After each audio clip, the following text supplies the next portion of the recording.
Рахмат чоң. Кийинки сөз Адахам Кесабаевичке берилет. Рахмат. Мына Руслан мырза айтсаңыз, ошол келишимди азыр ар кандай жагдайларга деген беренесин өзгөртүүгө кыргызстанын мүмкүнчүлүгү барбы? Мүмкүнчүлүк жок, себеп дегенде бул макулдашууга кол коюлган. Бул ратификацияга азыр келип атат. Эми караңыз. Ар кандай деген себептерге 352 миллион сом каралып атат да. Бул аябай чоң да. Бул кандай ар кандай жагдай болушу мүмкүн? Ошону ким түздү? Кимдин сунушу, кайсы багытта, эмне максатта? Сиз мэриянын өкүлү. Урматтуу Адахман Кесабаевич, бул келишим Азия өнүктүрүү банкы менен сүйлөшүлүп атканда ушул пункты киргизилген болчу. Анткени долбоор ичинде эгерде баалар өсүп кете турган болсо, ушул пункттан каражатты алуу боюнча. Эгерде бул баалар көтөрүлбөсө, келишимдин алкагында калат. Анан Азия өнүктүрүү банкы менен биз баягы макулдашып туруп, бул каражатты ошол эле автобустарга же башка тармактарга жиберсек болот да. Ошондо бир автобустун баасы канча болуп атат? 350 миң доллардын тегерегинде да. Ошондо кокустан мүмкүн болуп калса дегенде ушуга 10дон ашык автобустун акчасы коюлуптур да ушул жерге, туурабы? 352 миллион сом. Бул деген бир мамлекеттик ишкананын бир жылдык бюджети болуп атат. Мен айтып атам, ошону долларды сомго айландырса 352 миллион сом болуп атат да. 4 миллион доллар болуп атат, ошол 352 миллион сом болуп атат. Мен доллар менен сүйлөшө албайм да, сом менен сүйлөшөм, себеп долларды. Туура да?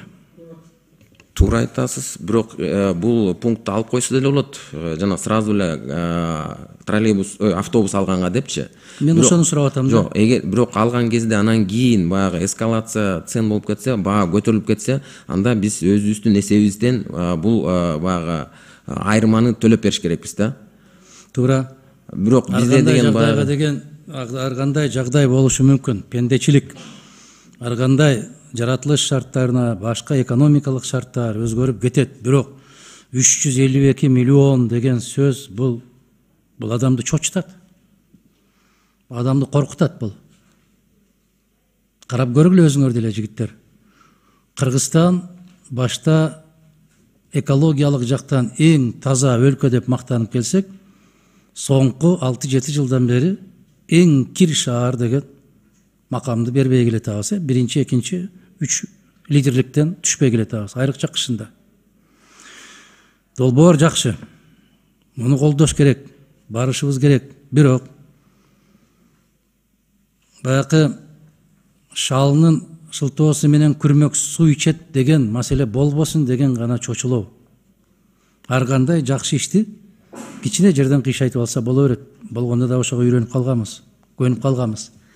Мына ошол 352 миллион сомдун, Руслан мырза, тагдырын карап көрсөңөр, бул өтө чоң каражат, бул өтө чоң сумма.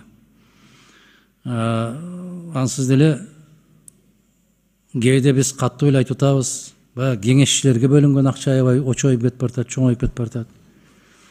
Жана бекер сураган жок да, кантип кеңешчиликке кызматка кирсе болот деген, ал жака киргизбейсиңер да силер, туурабы?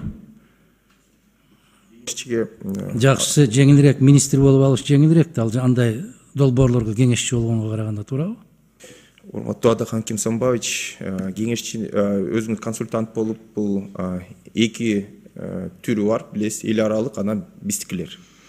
Ошондо мисалы бизде адистер жок болсо, анда эл аралык алабыз. Эгерде бизде болсо, биз өзүбүздөн эле консультанттарды тандап алат. Биз өткөндө билим берүү министрлигинин эксперттерин көрдүк да.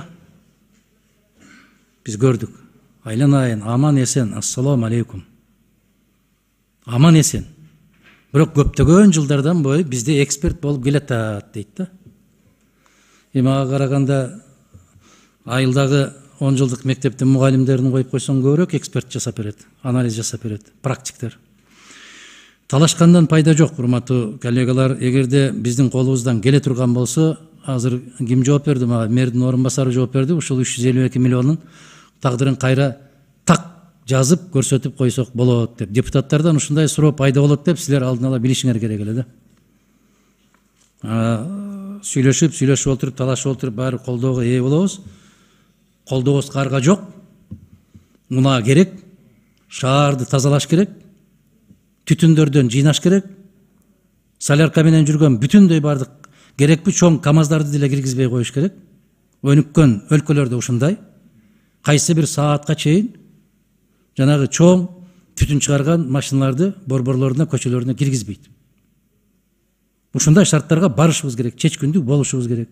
Колдошубуз керек, бирок келишимди түзгөндө бир аз шартын карап коюшуңуздар керек да. Колдойт экен деп эле келе бербеш керек. Рахмат.